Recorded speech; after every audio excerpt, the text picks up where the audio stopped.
할렐루야. 예, 반갑습니다. 아모스 3장 7절에 기록되어 있기를 주 여호와께서는 자기의 비밀을 그 종 선지자들에게 보이지 아니하시고는 결코 행하심이 없으시리라 라고 말씀하셨습니다. 오늘도 증거되는 말씀을 통해서 세상 끝에 이루어질 심판과 구원의 섭리를 깨닫는 복된 시간이 되시길 원합니다. 이 시간 허락하신 하나님 말씀은 마태복음 24장 32절부터 44절까지입니다. 봉독해 드리겠습니다. 무화과 나무의 비유를 배우라.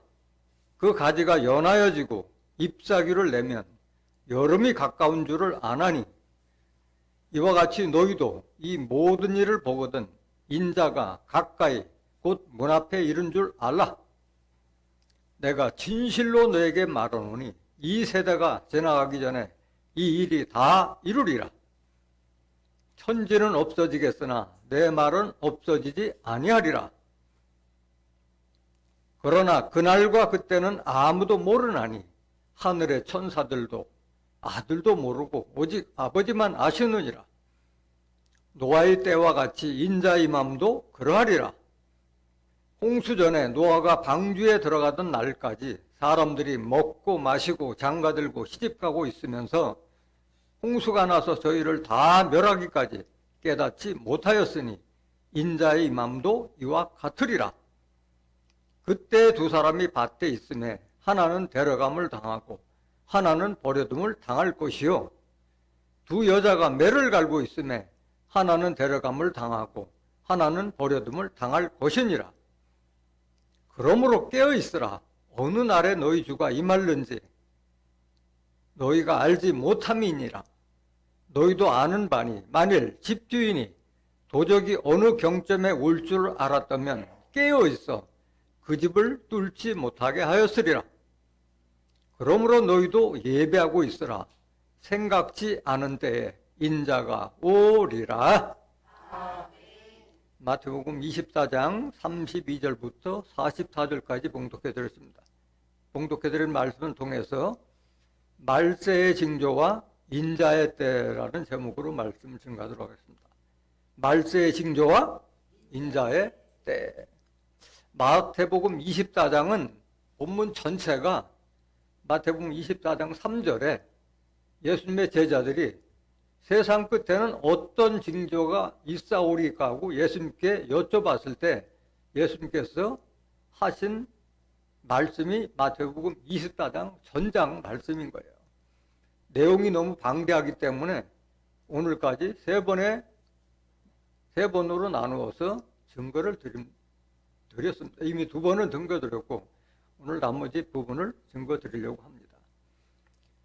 그래서 세상 끝에 되면은 예수님께서 말씀하시기를 많은 거짓 선자가 많이 일어나서 하나님께서 택하신 백성들도 미혹하게 하니까 그것을 주의하라고 당부하셨고 그때가 되면은 불법을 행하는 자들이 많아지고 사랑이 식어져서 사람들이 사람을 죽는 데 내어주고 해서 많은 고통을 받을 것이라고 말씀하셨고 또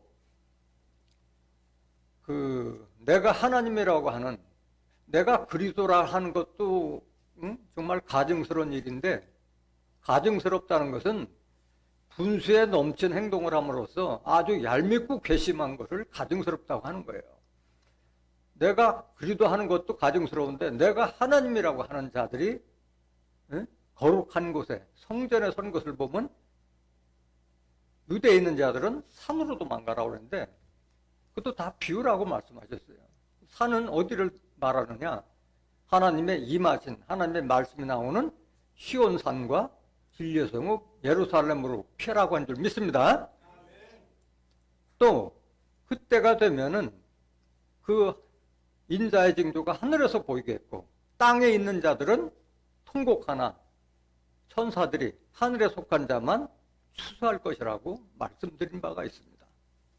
오늘은 말세의 징조와 인자의 때라서 그래서 오늘 말씀은 무화과 나무의 비유를 좀 배우라. 그 다음에 인자의 맘은 노아의 때와 같으니까 노아의 때의 사건을 좀 잘 새겨 듣고 깨달아서 준비하라 말씀하신 거예요. 많은 사람들이 교회만 다니면 구원받을 걸로 알고 있는데 천만의 말씀이에요. 교회를 아무리 다녀도 하나님의 뜻과 섭리를 깨닫게 해주는 곳에서 듣지 아니하면은 교회를 아무리 다녀봐야 소용이 없는 거예요. 오늘 본문에 나와 있는 무화과 나무의 비유에 대해서 알지 못하면 구원은 없는 거예요. 근데 성경을 알지도 못하는데 교회 다니면서도 많은 사람들이 무화과 나무의 비유에 대해서 들어본 적도 없고 알지도 못하고 있는 거예요. 그 어떻게 구원을 받겠어요? 마태복음 22장 29절에 보면 너희가 성경도 하나님의 능력도 알지 못하는 거로 오해하였도다. 성경 알지 못하면 오해요.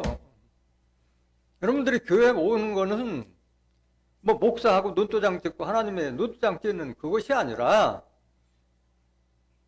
하나님께서 우리에게 알려주신 심판과 구원의 섭리를 깨닫기 위해서 나오는 거예요. 깨닫기 위해서. 성경 왜 주셨어요? 예수 그리스도 말미암아 구원에 이르는 지혜를 얻게 하기 위해서 성경 주신 거예요. 디모데후서 3장 15절 보세요. 또 네가 어려서부터 성경을 알았나니 성경은 능히 너로 하여금 그리스도 예수 안에 있는 믿음으로 말미암아 구원에 이르는 지혜가 있게 하느니라. 예수 안에 있는 믿음으로 말미암아 구원에 이르는 지혜를 있게 하느니라 하는데 그 믿음은 교회 다닌다고 믿음 생기는 것이 아니에요. 로마서 10장 17절에 보면 믿음은 들음에서 나며 들음은 그리스도의 말씀으로 말미암다. 교회를 다녀도 예수님께서 우리에게 증거하신 그 말씀을 알지 못하면 믿음이 생기지 않는 거예요.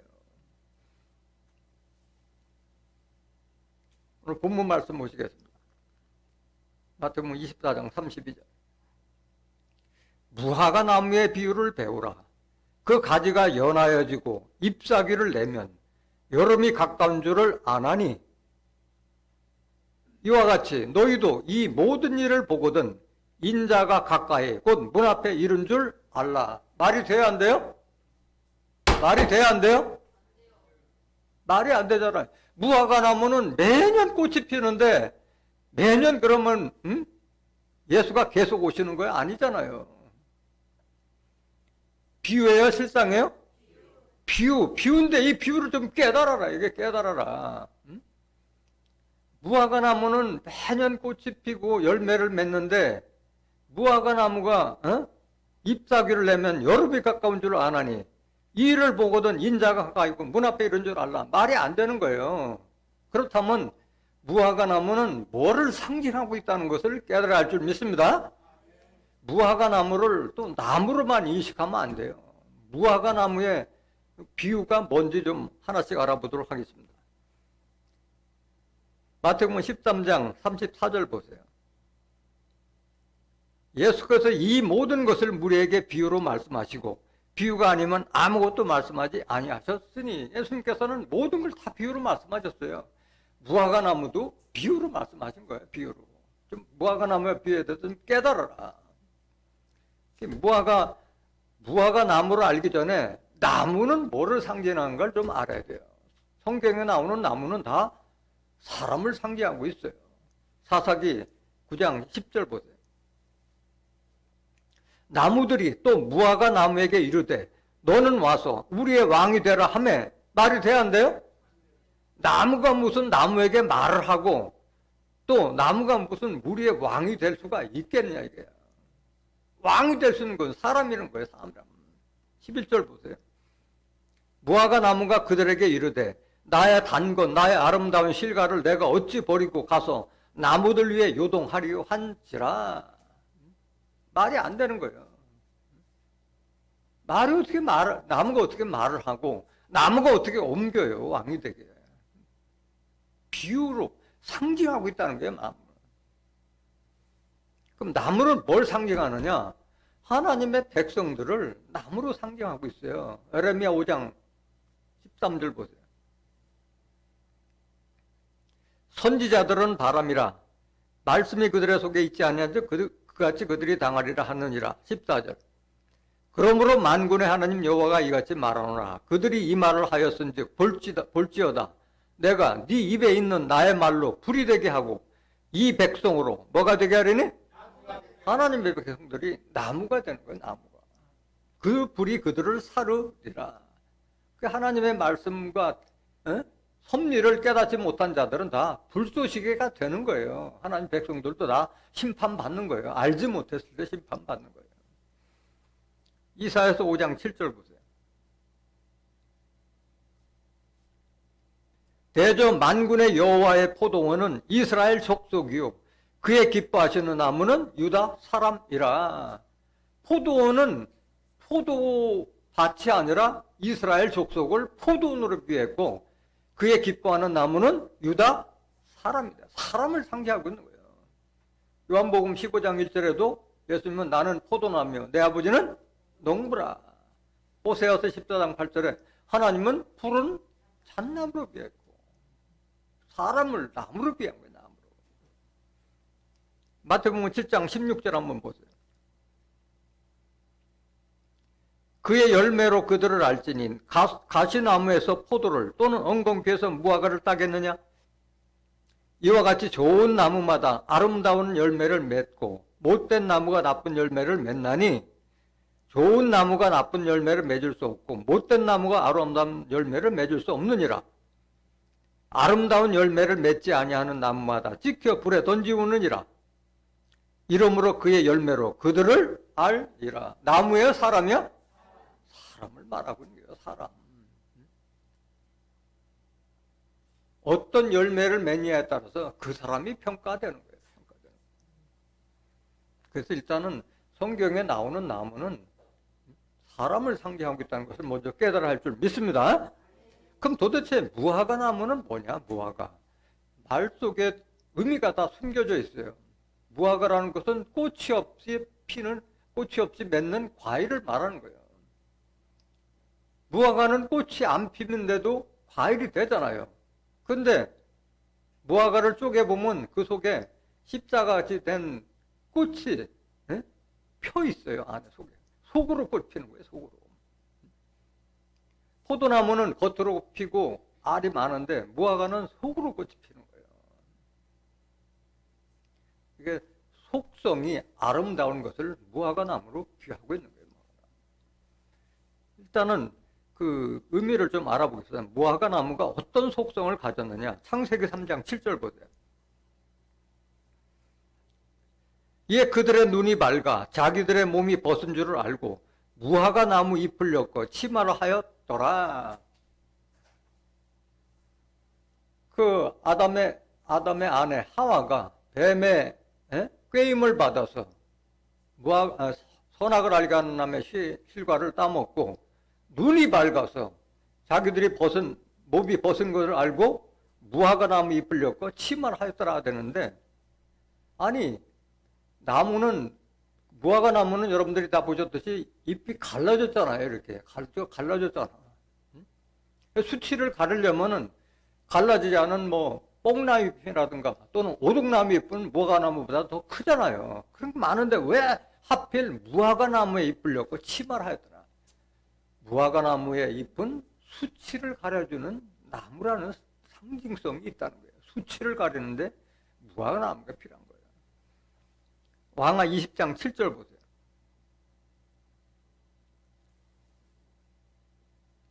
이사야가 가로되 무화과 반죽을 가져오라 하매 무리가 가져다가 그 종체에 놓으니 나으니라. 히스기야 왕이 병들었을 때에 하나님께 간절히 기도했을 때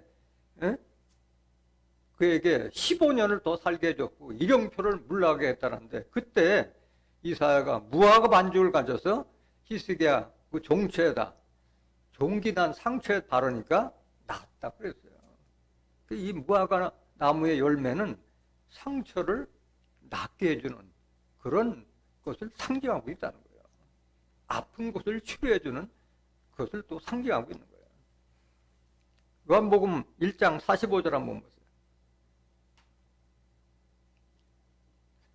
빌립이 나다나엘을 찾아 이르되 모세가 율법에 기록하였고 여러 선지자가 기록한 그 일을 우리가 만났으니 요셉의 아들 나사렛 예수니라. 나다나엘이 가로되 나사렛에서 무슨 선한 것이 날 수 있느냐? 빌립이 가로되 와보라 하니라. 예수께서 나다나엘이 자기의 오는 것을 보시고 그를 가리켜 가라사대 보라 이는 참 이스라엘 사람이라 그 속에 간사한 것이 없도다. 48절. 나다나엘이 가로되 어떻게 나를 아시나이까? 예수께서 대답하여 가라사대 빌립이 너를 부르기 전에 네가 무화과 나무 아래 있을 때 보았노라. 아니 무화과 나무에 있으면은 그 사람이 참 이스라엘 사람이고 간사함이 없는 거라고 그랬는데, 아니 실상에 무화과 나무 밑에 있다면 다 그런 사람이 되는 것이 아니잖아요. 상징성이 있다는 거예요. 무화과 나무가 상징하는 그 사람 밑에 있을 때는 참 이스라엘 사람이 되고 그 사람은 간사함이 없는 사람이라는 것을 상징하고 있는 거예요. 무화과 나무는 실상의 무화과 나무가 아니라 사람을 상징하고 있다는 걸 알아야 할 줄 믿습니다. 계속 보세요. 49절. 나다나엘이 대답하되 랍비여 당신은 하나님의 아들이시요 당신은 이스라엘의 임금이로소이다. 이렇게 지금 예수님을 칭송하고 있는데 예수님 다른 말씀하세요. 50절 보세요. 예수께서 대답하여 가라사대 내가 너를 무화과 나무 아래서 보았다 함으로 믿느냐? 이보다 더 큰 일을 보리라 말씀하셨어요.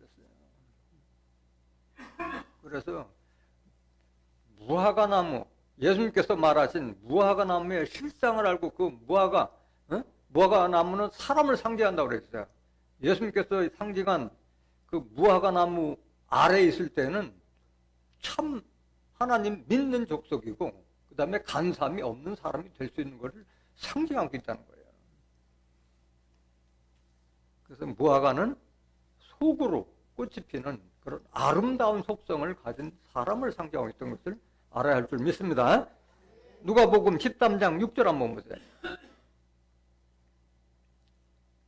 이에 비유로 말씀하시되 한 사람이 포도원에 무화과 나무를 심은 것이 있더니 와서 그 열매를 구하였으나 얻지 못한지라. 이것도 말이 안 되는 거예요.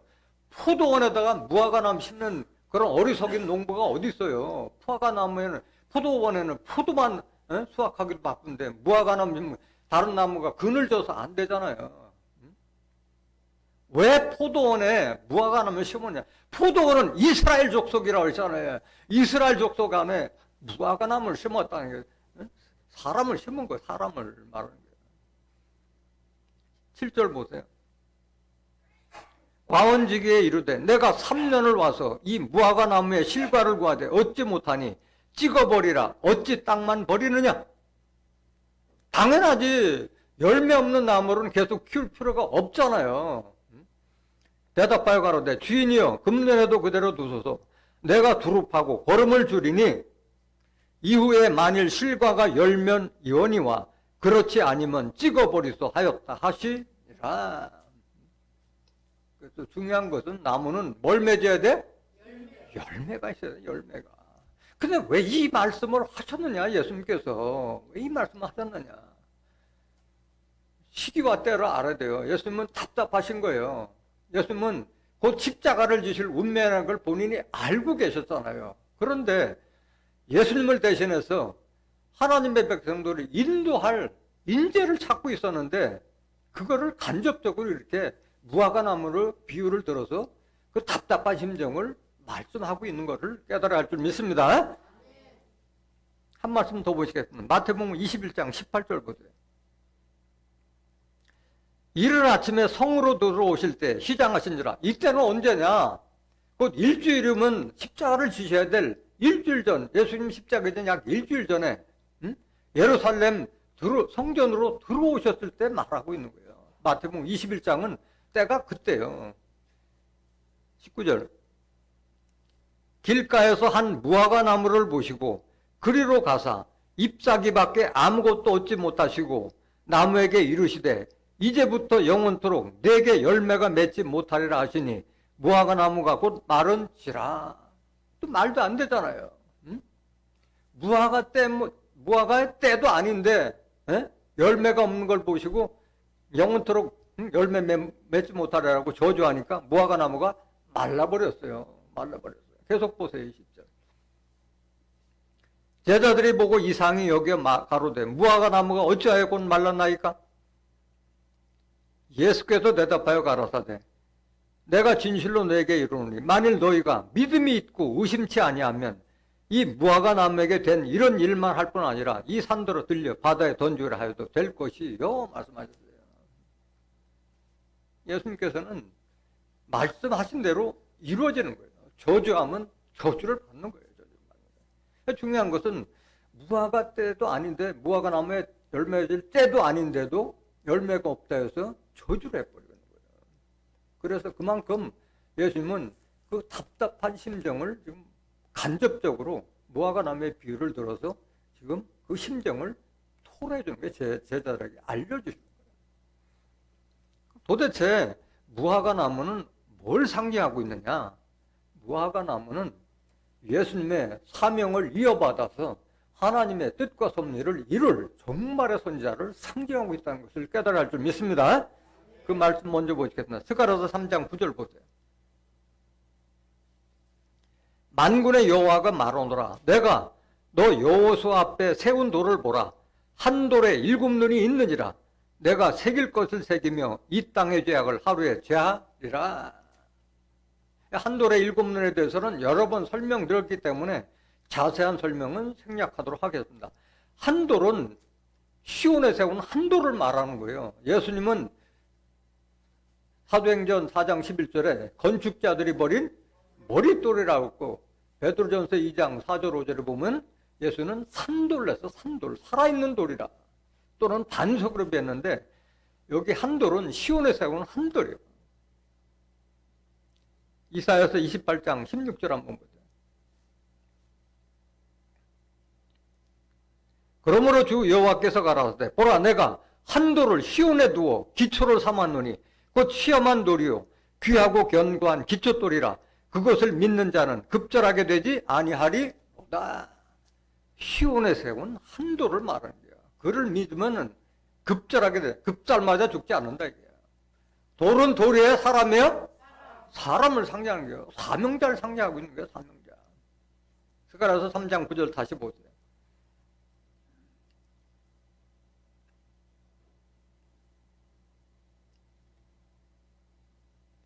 만군의 여호와가 말하노라 내가 너 여호수 앞에 세운 돌을 보라 한 돌에 7눈이 있느니라 내가 새길 것을 새기며 이 땅의 죄악을 하루에 제하리라. 그 한 돌에 7눈이 있고 내가 그 한 돌에 새길 것을 새기며 하나님께서 하시고자 하는 그 하나님의 뜻과 섭리를 다 새기고 이 땅의 죄악을 하루에 제하리라 말씀하셨어요. 그래서 시온에 세운 이 한 돌을 만났을 때 우리의 죄악이 하루에 다 제하게 되는 줄 믿습니다.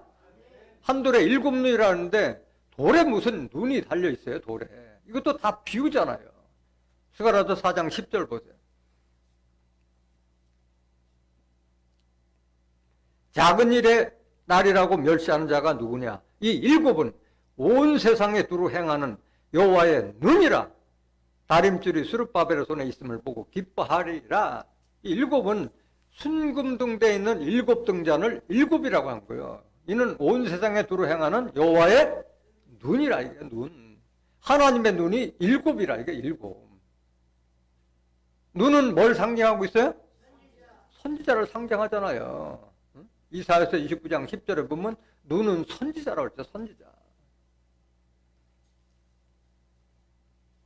그러니까 시온에 세운 한 돌의 사명자 안에 7 선지자가 있다는 그 말씀인 거예요. 이건 여러 번 증거드렸어요. 이것은 보좌 앞에 있는 7영에 대해서 여러 번 말씀을 증거드렸죠. 그래서 그 여호수 앞에 세운 한 돌에 7눈이 있고 그에게 새길 걸 새기며 이 땅의 죄악을 하루에 제한다고 그랬어요. 그때 어떤 일이 벌어지냐? 스가랴서 3장 10절 보세요.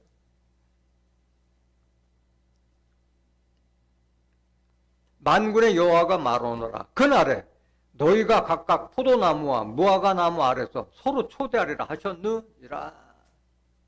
포도나무는 누굴 상징했어요? 예수님을 상징했잖아요.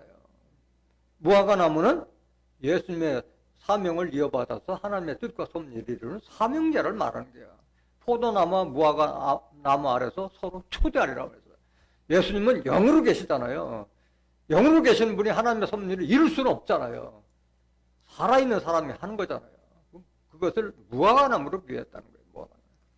그날이라는 것은, 그날은 로마서 2장 16절에 보면 하나님이 예수 그리스도 말미암아 사람들의 은밀한 것을 심판하는 그날은 심판날이에요.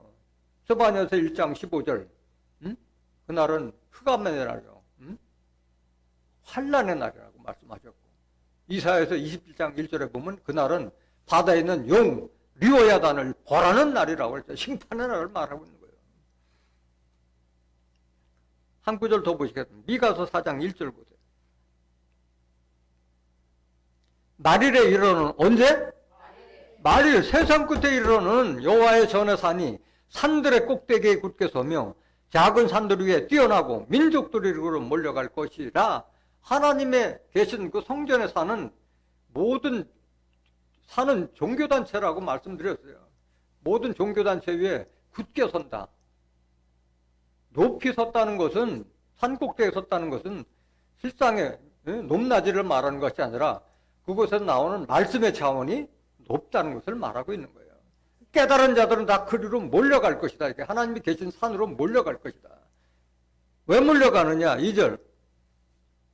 곧 많은 이방이 가며 이르기를 오라 우리가 여호와의 산에 올라가서 야곱의 하나님의 전에 이르자. 정말의 하나님은 무슨 하나님? 야곱의 하나님이에요. 야곱의 하나님. 이것도 시간 관계상 지금 설명드릴 시간은 없어요. 정말의 하나님께서는 야곱을 통해서 하나님의 뜻과 섭리를 이루는 거예요. 야곱의 하나님의 전에 이르자. 그가 그 도로 우리에게 가르치실 것이라. 우리가 그 길로 행하리라 하리니 이는 율법이 시온에서부터 나올 것이요 여호와의 말씀이 예루살렘에서부터 나올 것이라. 이때 무슨 일이 벌어지냐? 이때 3절. 그가 많은 민족 중에 심판하시며 먼 곳 강한 이방을 판결하시리니 무리가 그 칼을 쳐서 보습을 만들고 창을 쳐서 낫을 만들 것이며 이 나라와 저 나라가 다시는 칼을 들고 서로 치지 아니하며 다시는 전쟁을 연습하지 아니하고 평화의 시대가 이르는 거예요. 이때가 되면은. 말이라고 하잖아요. 말을 세상 끝에 일어날 섭리를 말하고 있는 거예요. 4절. 각 사람이 자기 포도나무 아래와 자기 무화과 나무 아래 앉을 것이라. 스가랴서 4장 3장 10절하고 같은 말이잖아요. 포도나무와 무화과가 서로 초대한다는 말이나 포도나무 아래와 자기 무화과나무 아래 앉을 것이 같은 말이잖아요. 그들을 두렵게 할 자가 없으리니 이는 만군의 여호와의 입이 이같이 말씀하셨음이니라. 이미 하나님께서 이렇게 이룰 것을 하나님께서 작정하신 섭리라는 거예요. 그래서 이것은 누구를 상징하느냐? 종말에 어린 양의 아내 신부를 상징하고 있는 걸 말하고 있는 거예요. 계시록 19장 7절 보세요. 우리가 즐거워하고 크게 기뻐하여 그에게 영광을 돌리세. 어린 양의 혼인계약이 이르렀고 그 아내가 예비하였으니. 다 비유잖아요. 예수님은 이명은 육신은 다 돌아가시고 영으로 계셨는데 무슨 혼인이 있고 아내가 있어요. 다 영적으로 하신 말이잖아요. 영적 사명자를 상징하고 있는 거예요. 8절. 그에게 허락하사 빛나고 깨끗한 세마포를 입게 하셨은즉 이 세마포는 성도들의 옳은 행실이로다 하더라. 그 어린 양의 아내 신부는 세마포를 입었는데 그 세마포는 실상의 옷이 아니라 많은 성도들의 옳은 행실의 옷을 입은 많은 사람들을 거룩한 자로 이끄는 사명자를 지금 상징하고 있는 거예요. 지금. 신부의 모습을 한번 보시면 신부의 모습.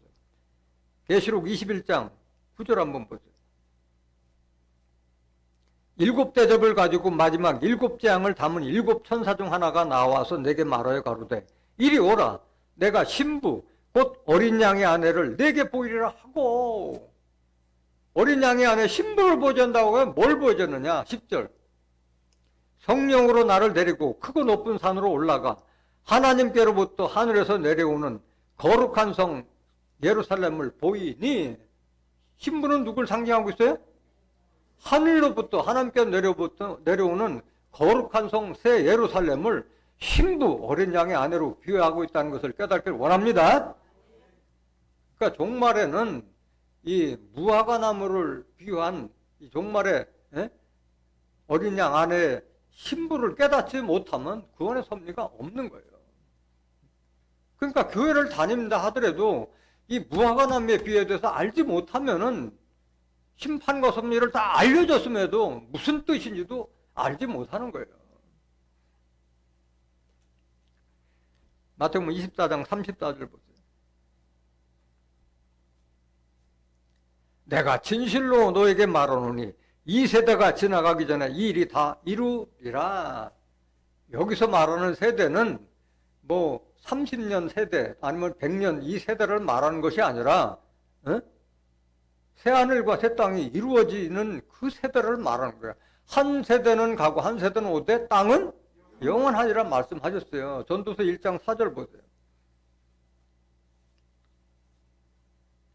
한 세대는 가고 한 세대는 오되 땅은 영원히 있도다. 지금 현재 100세 겨우 사는데 새하늘과 새 땅이 이루어지면은 사람이 소환이 나무와 같아진다고 말씀하셨잖아요. 천년 가까이 사는 거예요, 사람들이. 영생의 시대가 올 것을 말하고 있잖아요. 계시록 21장 1절부터 4절은 사망이 없는 그런 시대가 올 것을 말하고 있는 거잖아요. 그 세대를 말하고 있는 거예요. 35절 보세요. 마태복음 24장 35절. 천지는 없어지겠으나 내 말은 없어지지 아니하리라. 천지는 없어질지라도 예수님께서 하신 말씀은 다 이루신다는 뜻이에요. 이루신다는 거예요. 마태복음 5장 18절 보세요.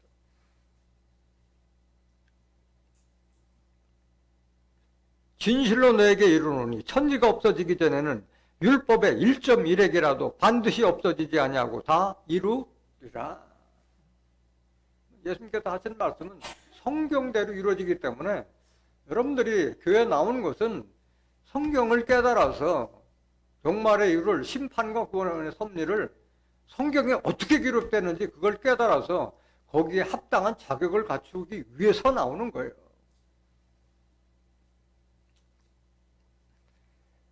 마태복음 24장 36절 보세요.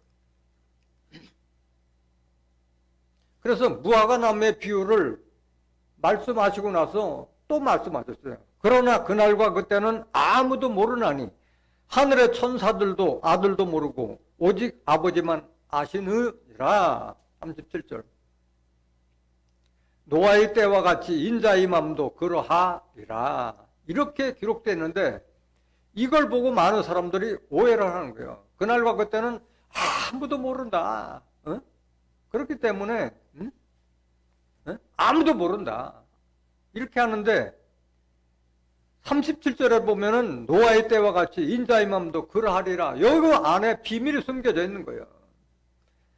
아무도 모른다고 그러는데 노아 때 노아는 알았어요? 몰랐어요? 알았잖아요. 누가 알게 해줬어요? 하나님이 알게 해줬잖아요. 그러니까 성경을 제대로 알아야 되는 거예요. 여기 그날과 그때는 아무도 모른다는 36절만 보고 그걸 맹신하면 안 돼요. 노아의 때와 같이 인자의 맘도 그러하리라 했기 때문에 노아 때를 알으면 그런 무식한 소리 하지 않는 거예요. 왜 하나님께서 노아에게는 알려주셨느냐? 노아는 당대의 의인이고 하나님께서 명령하신 그 명령을 다 준행했어요. 방주를 지으라서 방주를 지었고 다 준행했기 때문에 그런 축복을 알려주신 거예요.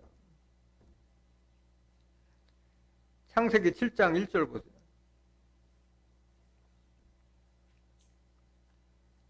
여호와께서 노아에게 이르시되 노아 내 온 집은 방주로 들어가라. 네가 이 세대에 내 앞에서 의로움을 내가 보았음이니라. 노아에게 왜 알려줬어요? 의로움을 보았기 때문에 세상 사람들 다 악했는데 이 세대 그 당대에 의로움을 보인 자는 노아였기 때문에 구원해 주신 거예요. 2절 보세요. 너는 모든 정결한 짐승은 암수 7씩 부정한 것은 암수 2씩을 내게로 취하며 공중의 새도 암수 7씩을 취하여 그 씨를 온 지면에 유전케 하라. 그러니까 노아의 가족뿐만 아니라 짐승들도 구원할 수 있는 축복의 권한을 노아에게 주신 거예요. 방주에 태울 권한을 노아에게 주신 거예요. 4절 보세요. 지금부터 7일이면 내가 40주야를 땅에 비를 내려 나의 지은 모든 생물을 지면에서 쓸어버리리라. 알려주셨잖아요. 지금부터 7일이면 내가 40주야를 땅에 비를 내려 나의 지은 모든 생물을 지면에서 쓸어버리리라 말씀하셨잖아요. 이 말씀은 방주를 짓기 전이요? 이후에요? 방주를 지은 다음에 알려주신 거예요. 방주를 지은 다음에 알려주신 거예요. 중요한 건 여러분들이 예비하고 있으라는 걸 깨달아야 돼요. 준비한 자에게 방주를 탈 수 있는 권한도 들어가는 거예요. 주어지는 거예요. 5절 보세요. 노아가 여호와께서 자기에게 명하신 대로 다 준행하였더라. 그럼 하나님 말씀대로 딱 따른 게 노아예요, 노아. 왜 노아에게 이런 축복을 줬느냐? 창세기 6장 7절부터 보실까요? 가라사대 나의 창조한 사람을 내가 지면에서 쓸어버리되 사람으로부터 육축과 기는 것과 공중의 새까지 그러하리니 이는 내가 그것을 지었음을 한탄함이니라 하시니라. 다 악한 자로 변해버렸기 때문에 다 쓸어버릴 것을 하나님께서 마음 작정하신 거예요. 8절.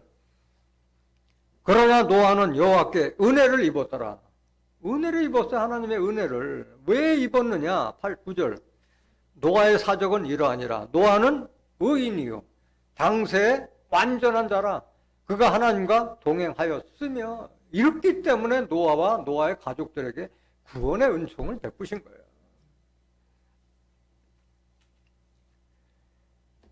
그럼 인자의 맘은 노아의 때와 같고 또 롯의 때와 같다고 말씀하셨어요. 누가복음 17장 26절 보세요.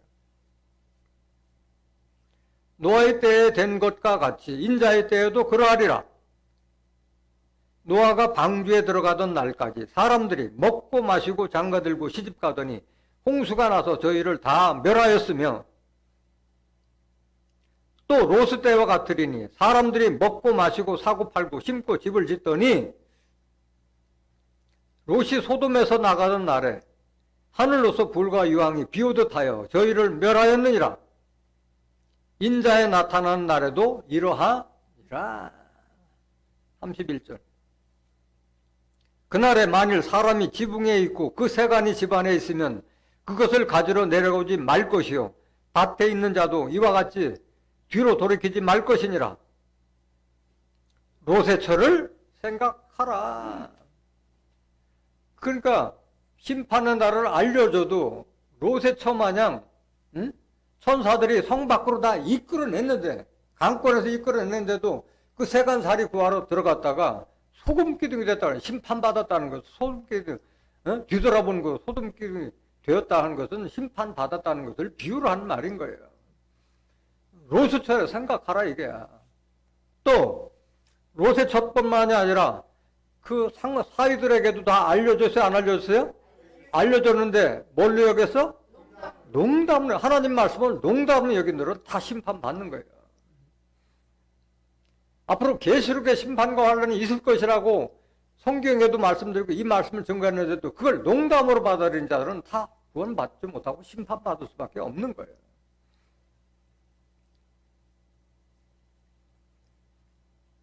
그래서 노아가 같이 하나님께 인정받고 또 하나님과 친분이 있는 자에겐 알려주는 거예요.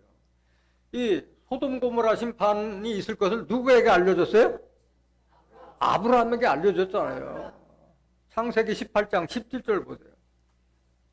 여호와께서 가라사대 나의 하려는 것을 아브라함에게 숨기겠느냐? 하나님과 친한 자에겐 알려주시는 거예요. 다 알려주시는 거예요. 오죽했으면 아브라함이 하나님과 흥정을 하잖아요. 의인 50이 있으면 살려주겠나니까 50에서부터 10명까지 다 살려주겠다는데 의인 10명이 없어서 결국 다 심판받은 거잖아요.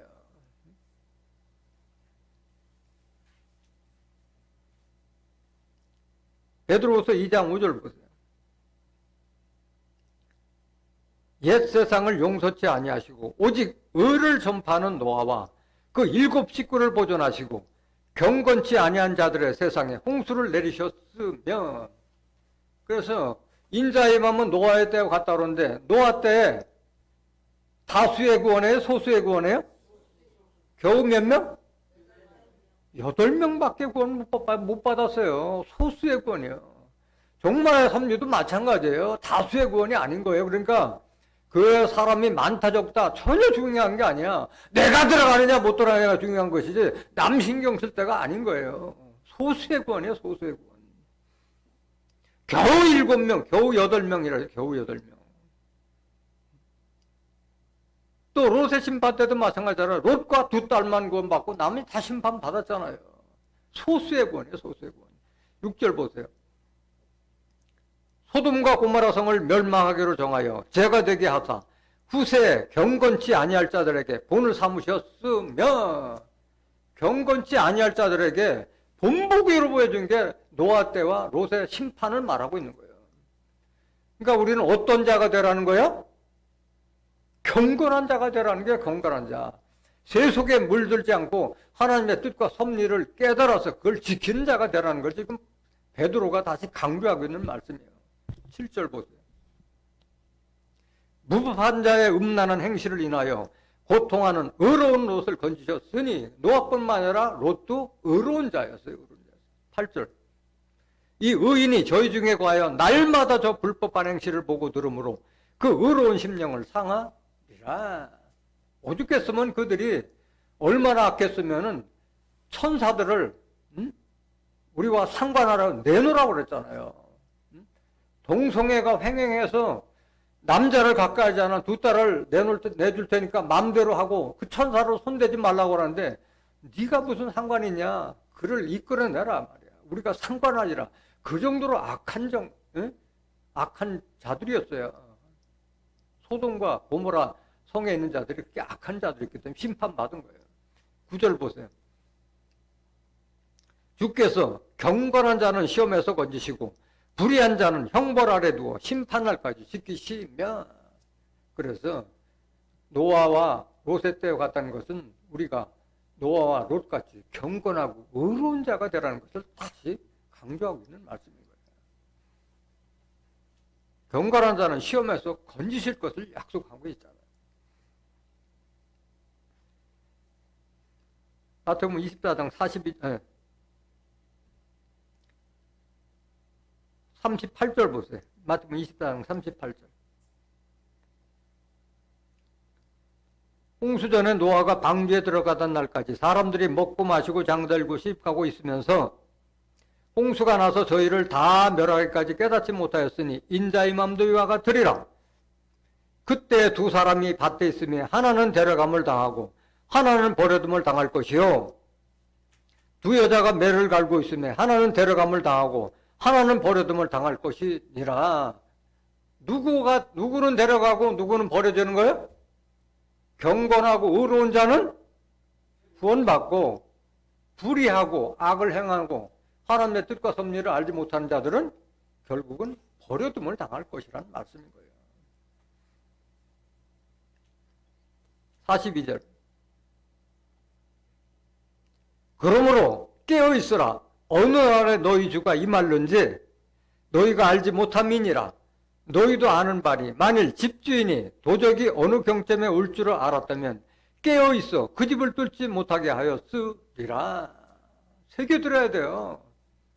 깨어있으라니까 육신적인 잠에서 깨어라는 이 말이 아니라 영적으로 깨어있으라는 거예요. 하나님의 뜻과 섭리를 좀 알고 준비하고 대비하고 있으라, 그 말인 거예요. 아니, 도적이 언제 올 줄을 알고 있으면은 대비해야 안 해요? 다 대비해서 도적이 못 들어오게끔 다 준비하니까 도적이 못 들어오잖아요.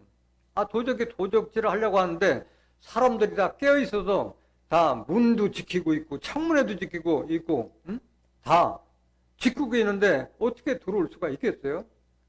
이와 마찬가지로 예수님 다시 임하실 것도 알고 있는 자에게는 도적같이 임하지 아니할 것을 말씀하고 있는 거예요. 44절 보세요. 이러므로 너희도 예배하고 있으라. 생각지 아니한 때 인자가 오리라. 그래서 준비하고 있으라. 예비하고 있으라는 준비하라는 거예요. 예비하고. 생각지 않은 때 인자가 오리라. 예비하고 있었는데 뭘 예비해야 돼요? 뭘 예비해야 돼?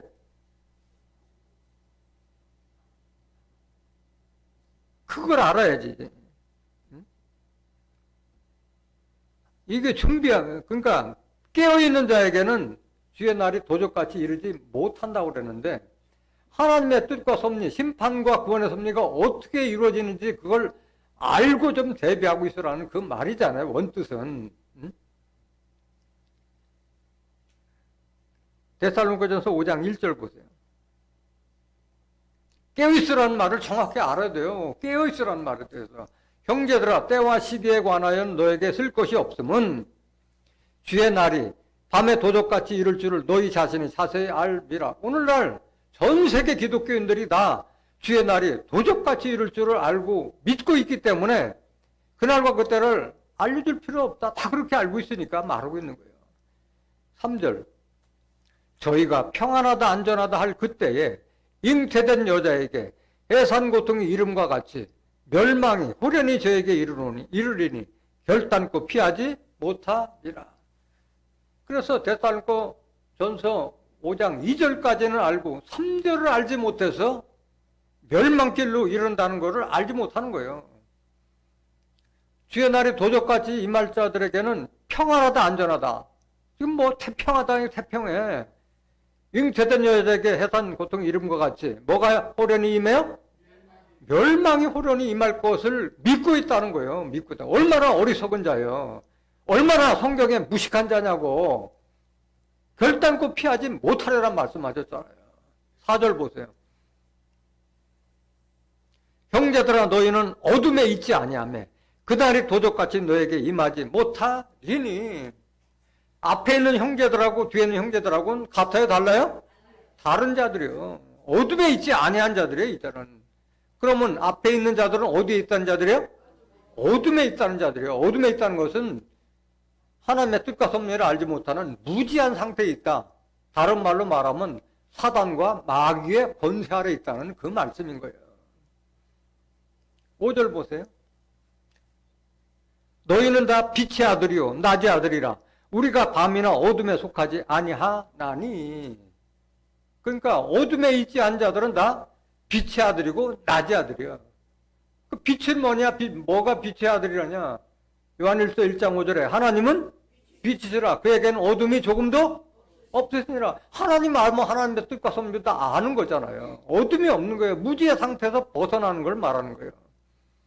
하나님의 아들들에게는 주의 날이 도적같이 이르지 아니한다.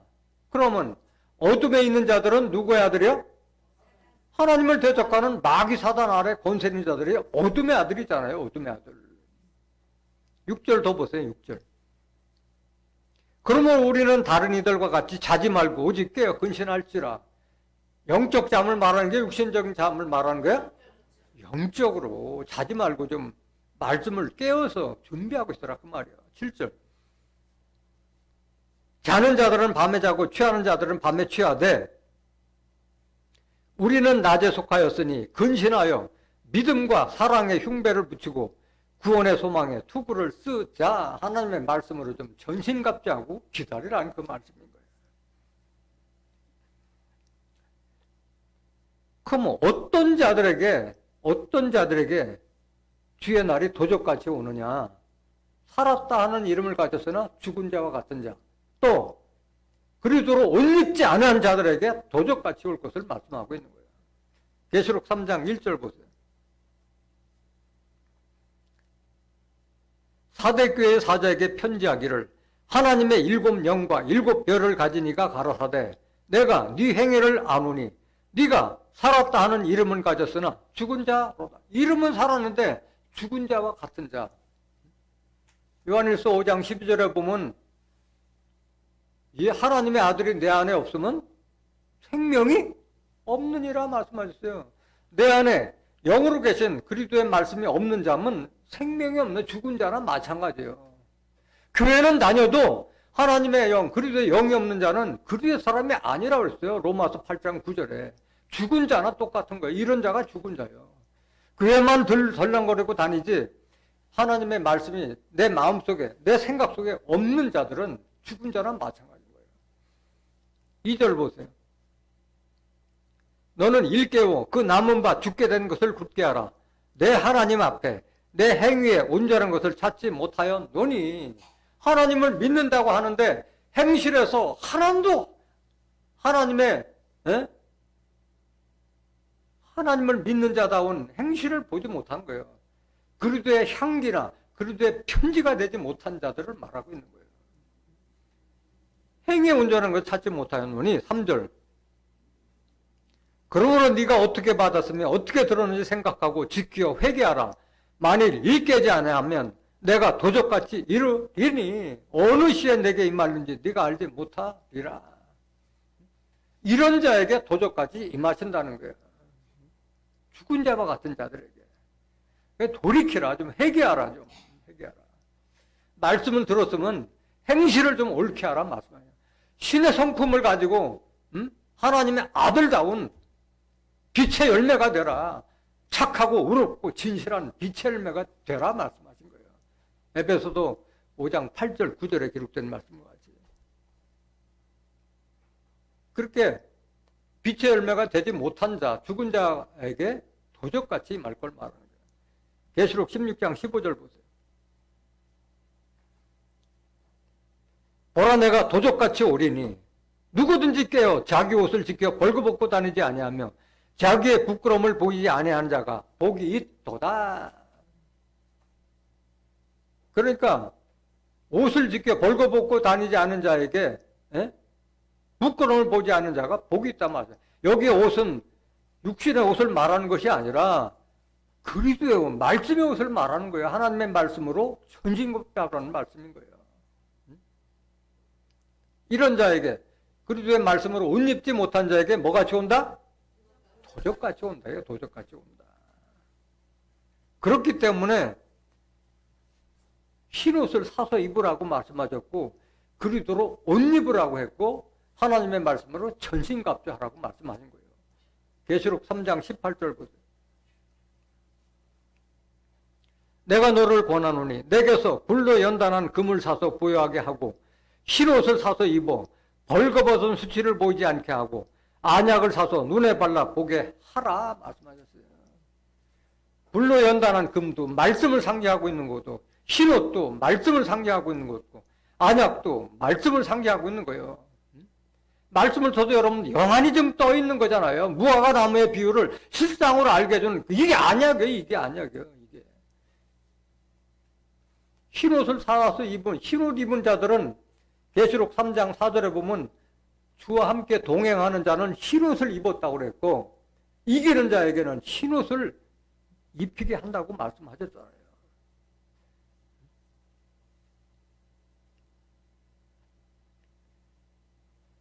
로마서 13장 12절 보세요.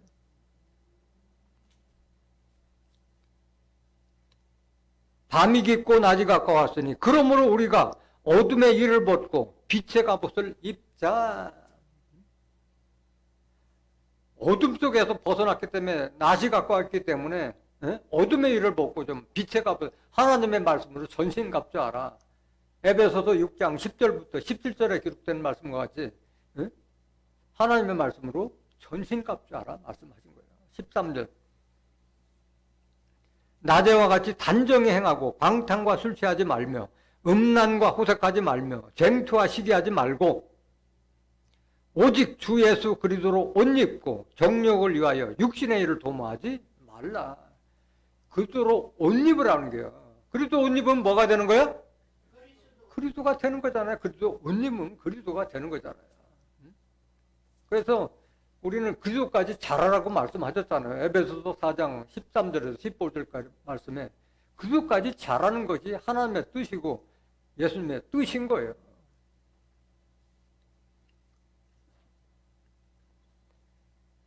그래서 예비하고 있으라, 준비하고 있으라는 것은 옷 입으라는 거예요. 옷 입으라는 얘기고, 옷 입으라는 얘기고, 기름 준비하라는 말이잖아요.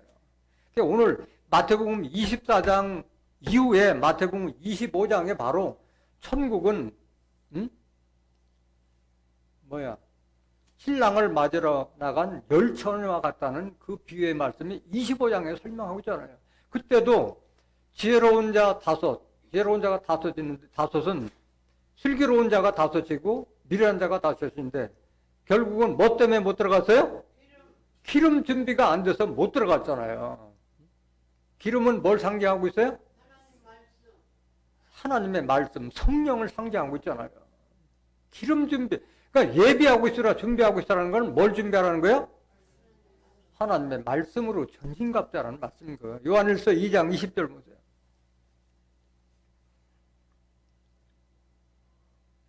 너희는 거룩하신 자에게서 기름 부음을 받고 모든 것을 아느니라. 기름 부음을 받으면 하나님의 뜻과 섭리를 다 아는 거예요. 고린도전서 2장 10절에 보면 성령은 모든 것 곧 하나님의 깊은 것이라도 통달하느니라. 같은 말씀이에요. 기름 부음을 받는다는 건 다른 말로 뭘 받는다? 성령을 받는다. 성령. 말씀. 21절. 내가 너에게 쓴 것은 너희가 진리를 알지 못함을 인함이 아니라 너희가 알물 인함이요 또 모든 것이든 진리에서 나지 않음을 인함이니라. 기름 부음을 받는다는 것은 진리의 말씀으로 전신갑자라는 그 말씀인 거예요. 성령을 받아서 여러분들이 하나님의 성령이 되라는 그 말씀을 말하고 있는 거예요.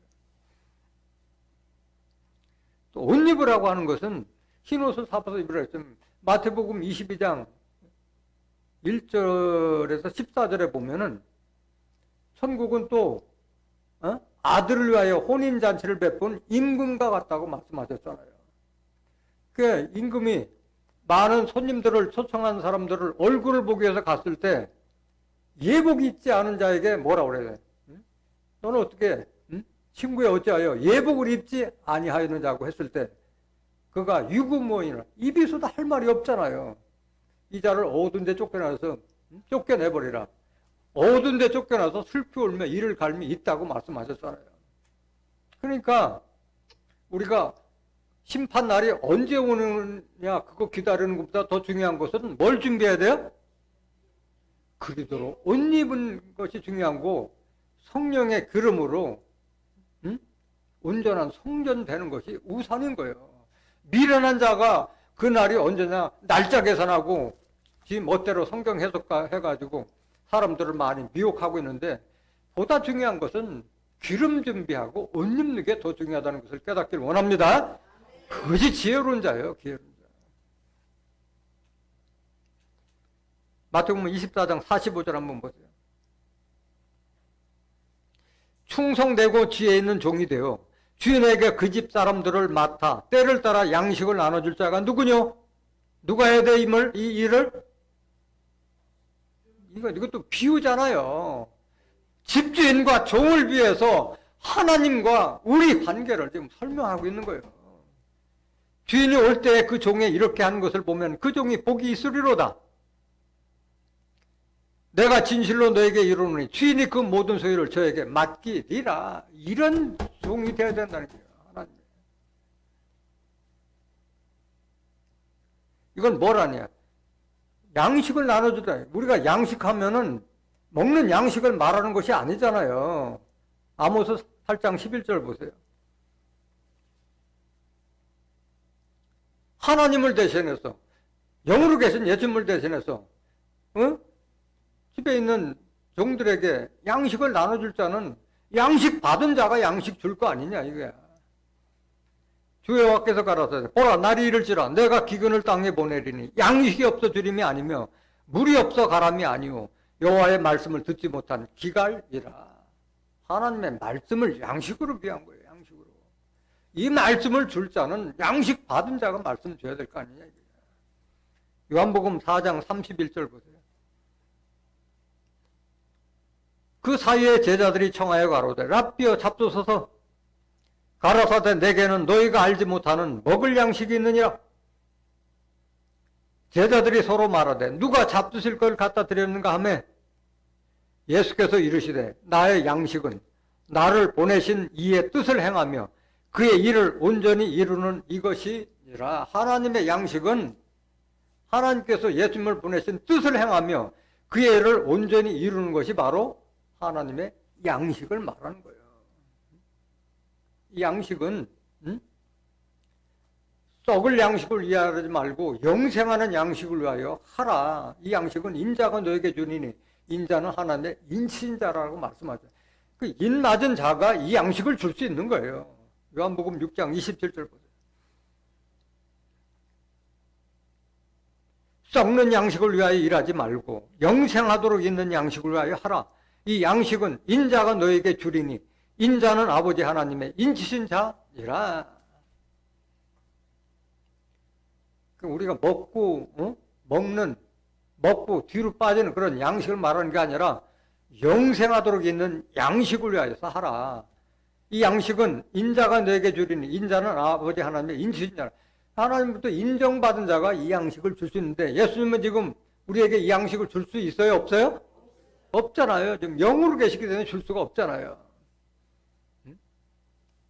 인 맞은 자로부터 이것을 받아서 줄 수 있는 거예요. 인침받은 자가 이 양식을 줄 수 있는 거예요. 그래서 요한복음 6장 51절에 보면 내가 생명의 떡이니 이 떡을 먹으면 죽지 아니라 나는 생명의 떡이라고 말씀해요. 여러분들이 그리스도로 옷 입은 자가 되면 이 양식을 줄 수 있는 거예요. 예수님을 대신해서. 그걸 지금 예수님도 하나님도 바라고 계신다는 것을 깨닫기를 원합니다. 그런 자가 복을 받는다고 말씀하신 거예요. 48절 보세요. 마태복음 24장 48절.